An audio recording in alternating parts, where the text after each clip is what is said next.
Hello YouTube, Totalhenry here, and I'm back with another episode of what I'm reading and watching.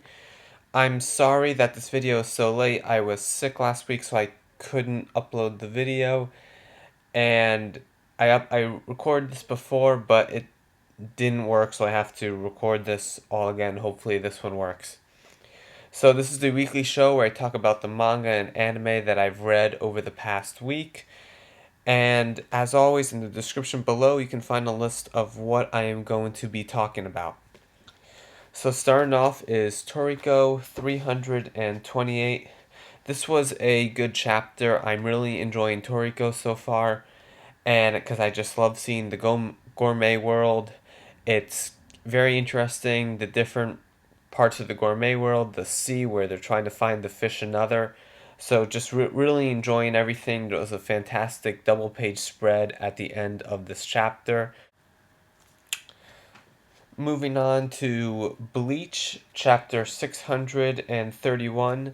This chapter started off interesting. There was a fight that was left sort of hanging from last chapter, so I thought this chapter, there's going to be a fight. This is going to be entertaining. This is going to be a really good chapter, but there wasn't. There was a flashback that was kind of intriguing, but ultimately, it's not what I want out of Bleach, and Bleach continues to upset me with its lack of fighting and just like prolonging of the final battle. It's just taking way too long, and I am upset with Bleach. Next up is One Piece, chapter 790. It was an awesome color page spread, where awesome double color page spread thing with a bunch of different flags of different countries, and then each character, each member of the Straw Hat crew is dressed up in a different outfit from that country. Like, I think she's sort of a cowboy in a cowboy hat, so she's sort of depicting like Americans. Then there's sort of like a Russian one. Then there's like and just like different styles of clothing. But onto the actual chapter. There was a great double page spread at the end. That's what I mainly want to focus on in this sort of reaction video because it was just so amazingly detailed and it was just so incredible. I also love seeing the flashbacks in this chapter for when Luffy was trained with Raleigh, or whatever his name is, over the 2 year time skip break. They were showing some flashbacks, which was really cool to see. And I'm wondering if this is the end of the fight, and I think it should be because I don't know how Oda can top this because the double page spread was just so cool. Everything's perfect, and I also want to see what is next for One Piece, where the series is going to go from here, like what the next island is, and what Oda has in store for us. Next up is Nisekoi, chapter 175. This is a good chapter, and it just shows that Raku is dense. And the reason I say he's dense is I find it hard to believe that he can have all these feelings for all these girls like Chitoge Onodera and not understand that he likes them. Like, how do you not understand that you like Chitoge? It just, if I had those feelings, I think it'd be pretty clear, or maybe to me or most people, that this is love. I like this girl.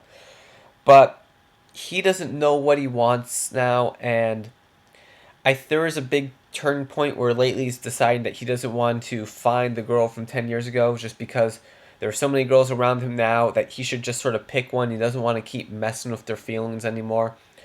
It's because of all these things that I think Nisekoi might be starting to wrap up, and by that I mean like in the next year or so, I think Nisekoi is going to come to an end. Because there's just so much stuff that's happening, especially with Raku and Chitoge, that it seems like the appropriate time to end the series and just start. I think now Shikomi's just wrapping everything up right now, and he's going to end the series soon. Next up is Shokugeki no Soma, chapter 123. I really enjoyed this chapter. At the end of the chapter, they showed a pot that Soma's going to use to cook some food for the festival in. But I know nothing about cooking, so I cannot tell you, or I don't even know myself, what he's going to prepare.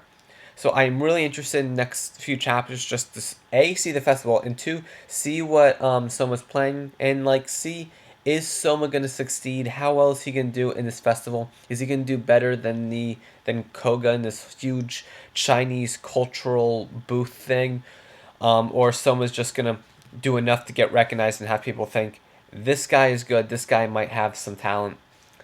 And reading this chapter really made me want to learn how to cook and just cook in a way, not just like follow a recipe, but be able to decide like this needs salt, this needs pepper, this needs something else, and just go a step beyond following the recipe and sort of know enough about food to think for yourself and add some new ingredients and experiment with things.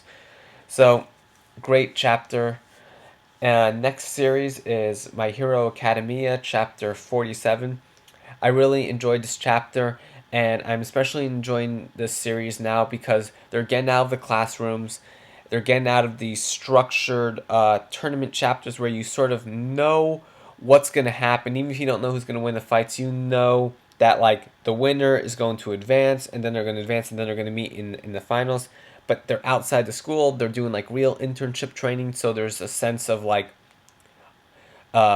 danger and like it's unexpected. You don't know who's gonna win, what's gonna happen. New characters are showing up.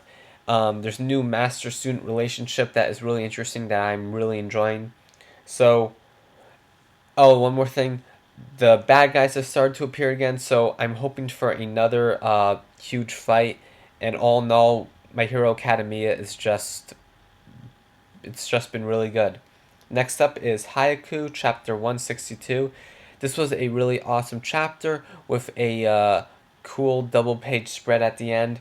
And I can't wait to see what the outcome of this point is because when the chapter ends, the ball is still up in the air, so you don't know what side the ball is going to land on and if they can score a point. And also who's going to win the second set of this match. It's been going back and forth, and I've really enjoyed the back and forth action. And it's just, the tension is so high, and I just want to know who's going to win this match. Next chapter is Black Clover, chapter 18. Great action and a phenomenal chapter. I love the ending just because it's a very intriguing cliffhanger. It's hard to call it a cliffhanger because it's just an intriguing page, a very well designed page. I love all the panels leading up to the final panel, just like the small shots, and then the final large establishing shot, like the dramatic angle. It's very an intriguing image, and I can't wait to see where Black Clover is going to go from here in terms of what happens next and what happens further on in the series in terms of like plot development and the arc and the storyline and all that stuff. So Black Clover was another really good chapter, as always. Next up is Naruto, the 7th Hokage in the Scarlet Spring, chapter 700 plus 8. This was a great chapter, and this chapter is why Naruto Uzumaki is one of my favorite manga characters ever, just because he is such a great motivational speaker. He is like so motivating. He had such a tragic sort of backstory, and there's a lot of flashbacks to that from like chapter 1, volume 1 of Naruto in this chapter. And Naruto, he's grown up so much. He's so kind. He's still funny. He's still sort of carefree, but he's serious now. He cares about people, and he's learned a lot. And you can see things from the older part of the series coming through in this part, in this Naruto Part 3. So I really enjoyed this chapter just because Naruto does a lot, and it doesn't even involve fighting. Naruto just uses his words and says intelligent stuff. And I think there's going to be some more fights happening. I think Sakura might get in on the action, which is pretty exciting because Sakura doesn't usually do a lot. And I'm sort of enjoying watching Sakura in this part 3 just because she has a much bigger role than she did in a large part of the regular Naruto series. Maybe just because her character is established and she's sort of more at the forefront of the series, having been Sasuke's wife. So all in all, Really great chapter. Naruto Uzumaki, one of the best protagonists out there. Now, next up, I want to talk about two other manga series, manga volumes that I read, and I just want to quickly tell you my thoughts on. The first one is Library Wars, Volume 1. Here are the authors. This is probably my favorite shoujo series. Granted, I've only read about this one, and there's, I think, one other one I finished. So I've only read like two or three, and one of them I only read the first volume of. But anyway, this is one of my favorite, even just manga. This is just an incredible manga. It's about the blonde girl on the cover right here, Ikaru Kasaria. Um, she is a member of the library task force, and basically in this world, the government is trying to ban books. So the library task force, they have to literally fight back with like guns and stuff against the government to keep books around so people can read them. And there's also sort of a love interest involved with this guy right here, and there are also other bunch of characters here that are all very interesting. And it's just a really great series. There's action, there's romance. I do enjoy the art. It's not good, it's not bad. It's overall pretty solid. Sort of typical shojo style, a lot of cartoony, a lot of breaking of the panel borders, typical shojo art style. But this is a series I highly recommend. I've only read the first 7 volumes. I know there's like 12 out, so I have a lot of work to do if I want to catch up. Now, the last manga series I want to talk about in this video is the first volume of Jojos Bizarre Adventure Part 1 Phantom Blood with Jonathan Joestar and Dio Brandio. These are basically the two main characters in this series. Now, I got this because I really wanted to read JoJo's, and I hear it's such a very popular manga series in Japan, over 100 volumes, and I never got into it before, so I bought the first volume, and it's not as good as I expected. I will still keep reading it. I will buy the other two parts of Phantom Blood, just because they're in English, and the series is so well received that I want to keep giving it a try. I want to keep reading as much as I can of it, just because I think I'm gonna like it. But the first volume didn't blow me away. It's first volume by itself. It's not as good as other series, but it's very intriguing.